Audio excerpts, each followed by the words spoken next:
So it is beginning of January, and it's definitely not the time that you would be thinking about gardening, and that most people are not thinking about gardening in January when it's cold out and maybe snowy out. But now is one of the most important times because now is the planting time. So I've been working on planting, and I want to share with you some of the things I do when I'm planting the garden, as well as some of the things I did when I first was setting up my garden when I had nothing but yard. So there's some important things that you should think about, I think, in order to set yourself up and not get overwhelmed.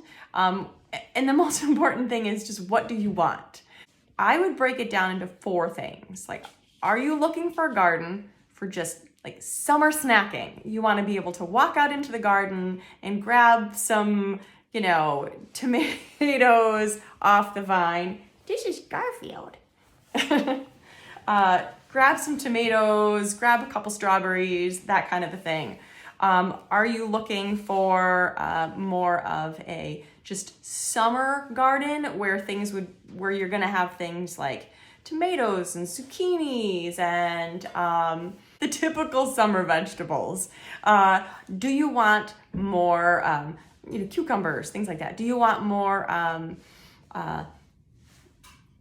fall and spring crops? Do you want things like cabbages?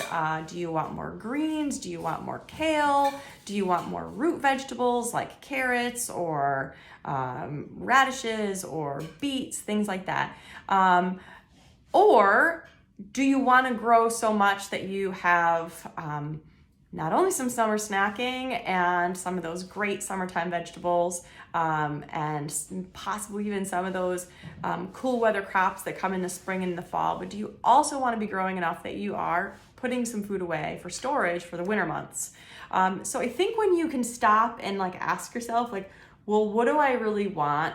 That's going to help you to plan a garden and set things up for yourself so that you're not either A, biting off more than you can chew, because let me tell you, there's a big difference between a summer snacking garden and a storage garden. There's a big difference in terms of the amount of work. So I think if you can set yourself up right in advance, you're just a lot more likely to be successful in the long run. So in terms of then okay, this is what I want. Let's say hypothetically, I want to have a garden where I'm really maximizing. I'm having a spring garden, I'm having a nice summer garden, I'm getting some crops in the fall as well. So you're gonna want space. You're gonna need a little bit more space. If you're like, I just want a summer snacking garden, I just want something really easy that's not gonna take a lot of my time, you could do that in pots. And it's really versatile. And one thing that I really like, and maybe if I'm savvy enough, I can put a video link or something here.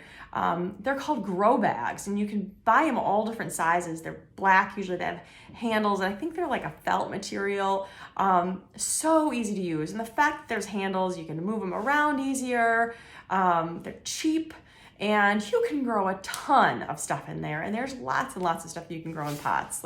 You'd be amazed. All your herbs. In fact, in some regards, there's certain things where it's a benefit to grow them in a pot just because you can manage them from spreading. So I would put it as, if you want a summer snacking garden and you want to start simple, stick with pots. Stick with a small, square, rectangle shaped bed that you can manage. And then kind of scale up from there based on what it is that you want to do. For myself, I went whole hog a few years ago and just really went big. And personally, I don't regret it, but it is a lot of work. So, but I get to reap the reward from all the work. So, you have to weigh your wants and your needs. The thing is, what you want to grow also has to take into account what space you have. So sometimes we may want to have a huge garden. We may want to be putting food away and storing food and everything like that. But if your space doesn't allow you to have it, then your space doesn't allow you to have it. So ideally what you want is you want some place that's going to be getting 8 hours of sun a day. That would be the ideal, right? However, you can do less. You could have something that's, say, getting 5 hours of direct sunlight. When I say sunlight, I mean direct sunlight, not like shaded or, with, not shaded, consistent, though it could be, say, like morning and then it's shaded a little bit in the day and then like afternoon, like that's fine as long as your total is 8 hours. You can do about 5. It is going to limit you a little bit on some of those like crops that really need a lot of sun. But here's the caveat.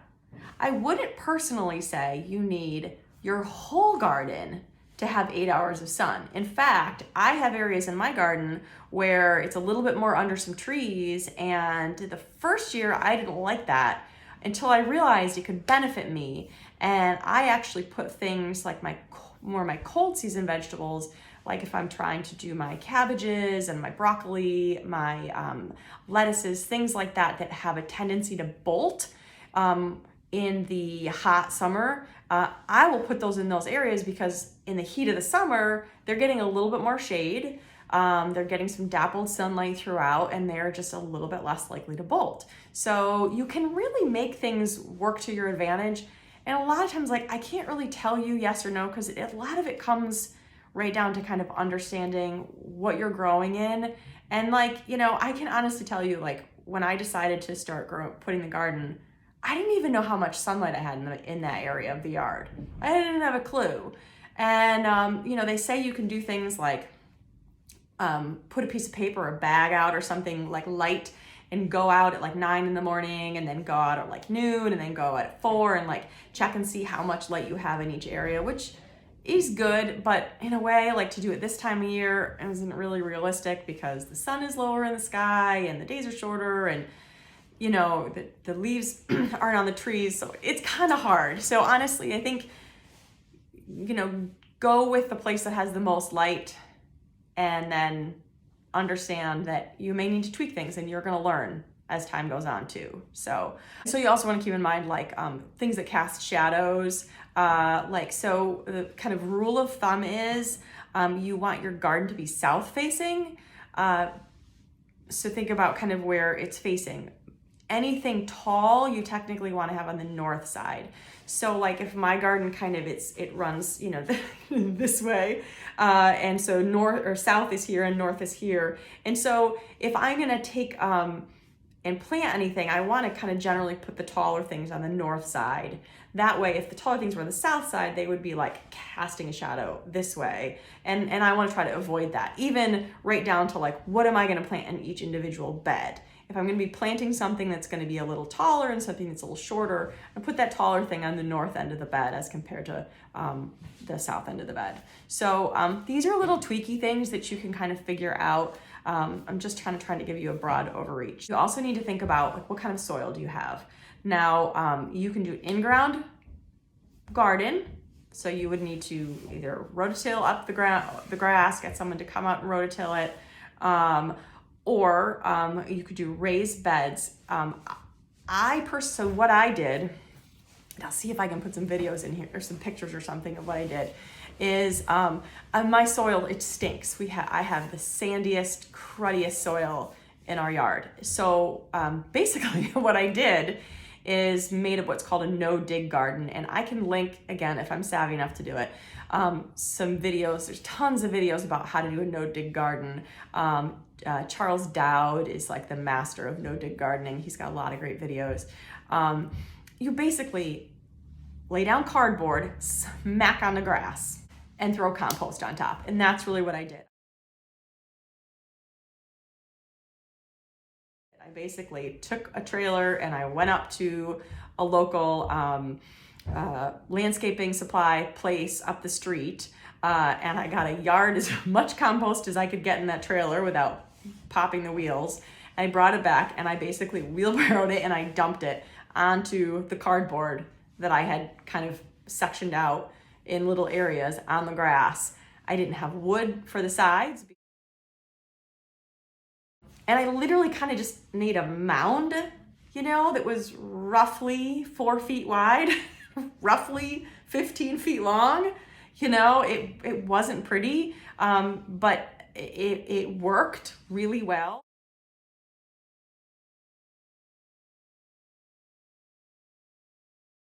It didn't cost a lot of money. My personal feeling is like avoid going to the big box stores and spending a ton of money on bags of topsoil, and you're not topsoil, you wouldn't want topsoil, but like garden soil and compost, and there's 20,000 different like kinds of soil out there. Compost is just fine, and there's lots of places, and if anyone's local, I can give you the name of some places where you can get, you know, pretty good quality compost, and you can grow in that. As long as it's finished compost, you can grow in it just fine. In terms of location, you would want to put your garden in an area where you know a lot of water settles there. This is a good time of year to notice that. Like, is this a really saturated part of my yard? We do get heavy rains in the summer, so you know where we live, so you could end up being in a place and have your garden like flooded out. You don't want that to happen. Proximity is handy. Like, you know, is it near my house? Is it like within easy walking distance, or have I put it like so far out that it's going to be a total pain? Can I get a hose down there to water it? What am I going to do with water? The next thing to think about is size. The general rule of thumb is you don't want to have your beds any wider than you can reach into. So roughly they say 4 feet, because then you can reach in 2 feet on either side. Length, it really doesn't matter. You know, that's basically based on you. And I have to say, I have also like put beds on like slight inclines, and it's been fine, really. Sometimes when I build the garden, I kind of try to make one side a little bit higher up. And then, and I do re-amend the beds with more compost every year too. So that helps to kind of re-level them off, but I haven't had any problems with slight inclines. If you're gonna do beds, like next to each other, you wanna think about the rows between them. You can just keep those grass. If you're doing this on grass, you could throw wood chips down. First year, all I did was just had cardboard because I just didn't have enough time to like finish them. Some areas I put some wood chips on top of the cardboard. This year I got landscape fabric because again, I didn't have the time to put the wood chips on them, and the landscape fabric worked fine. You would want your paths to be wide enough, say like 3 feet would be about the widest, that you can get through, like if you had a wheelbarrow or something. If they're too narrow, it's just gonna kind of be a pain, as you're gonna be stepping on things in the bed behind you when you're trying to get onto the one in front of you. I'm not really gonna talk about zones, but when we talk about what to plant and buying seeds, which I think I'll do in the next video, I'll talk a little bit about like what zone, and again, kind of making this video for most of my friends and people I know who live in my area. So that would be the Northeast in Connecticut. We are zone 6A. We have a first frost date of usually around early to mid-October, last frost date around mid-May. And so those are kind of the parameters that we are thinking of, keeping in mind that those frosts are going to either make sure that we're away from any danger of having those summer crops being damaged, our first frost, and our last frost is going to be the time when it's probably going to take out those summer crops. So that's kind of our window for that summer crop, but that's far from our only growing period, because we can do all of these great, you know, cold hardy, tons and tons of cold hardy vegetables that you can do in the spring and in the fall. So we tend to think about gardening as this just tiny little window in the summer, but like really when you expand it out, we have a very long growing season and can really grow quite a lot. Okay, so once you've kind of thought about, okay, I know roughly what I want for a garden, and I know, you know, what kind of space I have.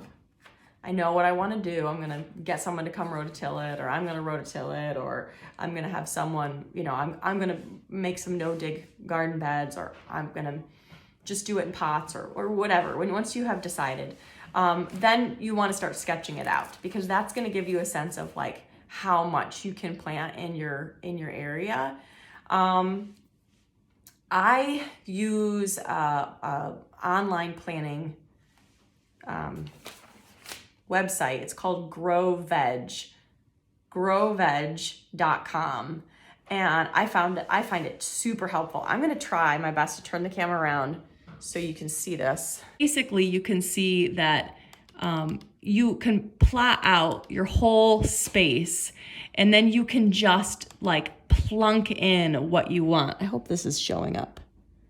You can plunk in what you want, right? Like you can put in, you know, I've got tomatoes here, and what's handy about this is you can go over to your plant list, and it'll show you then, this is my favorite part about this, it'll show you, okay, cabbage, and it tells me like how many I'm gonna grow based on what I plotted in there. It tells me when I need to sow them, if I need to sow them indoors, when I need to transplant them outside, and when my harvest time is. And it breaks this down for every single plant. And I just find it incredibly helpful. It's about it's about $30 for a year for the subscription. But if you go on the website, and he gives you like a video tour, but I find it really, really helpful, especially if you're gonna go large. It's just super, super helpful. You can just sketch it out on paper too. You know, that's fine. Good old pencil and paper work fine. What I like about using this app though, or this website, is that it does all the spacing for you, and like it tells you, you can set it like to what's called square foot gardening, which is, they call it kind of high intensity planting. So you're planting more plants in a smaller space, which I'll kind of talk about in other videos when we talk about planting. But that's helpful because I think sometimes it's hard to be like, oh my gosh, if I want to plant like 7 tomatoes plants, like I need all this space based on what the seed packet says. And I would just warn you, like if you're looking for like spacing guides, a really helpful tool, especially if you're starting smaller, is to look for charts, square foot gardening charts that will tell you how many plants you can fit per square foot. And those will give you a better sense of like, oh, I can actually fit a lot more in this space. And then you can really maximize the space that you have. Also keep in mind, you know, you have some plants that like you put cucumbers in and they're not gonna last the whole entire season. So you're gonna rotate crops, certain things are gonna die and you've got space and you can put in, or certain things are just gonna peter out. Cucumbers are a great example. Either cucumber beetle's gonna take it out, or the plants just peter out after a while, and then you just either can have other plants ready to put right in there, or cucumber plants or something else. So again, there's a lot of ways in which you can maximize the space that you have. And you don't have to have a gigantic amount of space. And I find that this GrowVeg app really helpful for all of that. There's just way more bells and whistles that I can kind of try to even get into. Just a couple things I wanted to mention when I was first planning out my garden that was really impactful for me. I heard about this thing called the Rule of 10. And what it means is that as a gardener, you need to understand that you are going to lose 10% of everything that you've planted. And I thought to myself, because I had had success in my gardens in the past, but then wasn't having success. And I thought to myself, well, if I'm only putting in like 2 or 3 tomato plants and I lose 10%, I'm not going to lose part of a tomato plant. I'm going to lose the whole tomato plant. So maybe the problem is I just need to plant more. And so that was what I started doing. I started planting a lot more. And so I think it's important to kind of keep in mind that when you're planting a small amount, when you plant 2 or 3 cucumber plants, chances are, you know, if you get a cucumber beetle, you're going to be bummed out and you're going to feel disappointed. And a lot of people, I think, feel like, oh, I have a black thumb, I can't grow anything.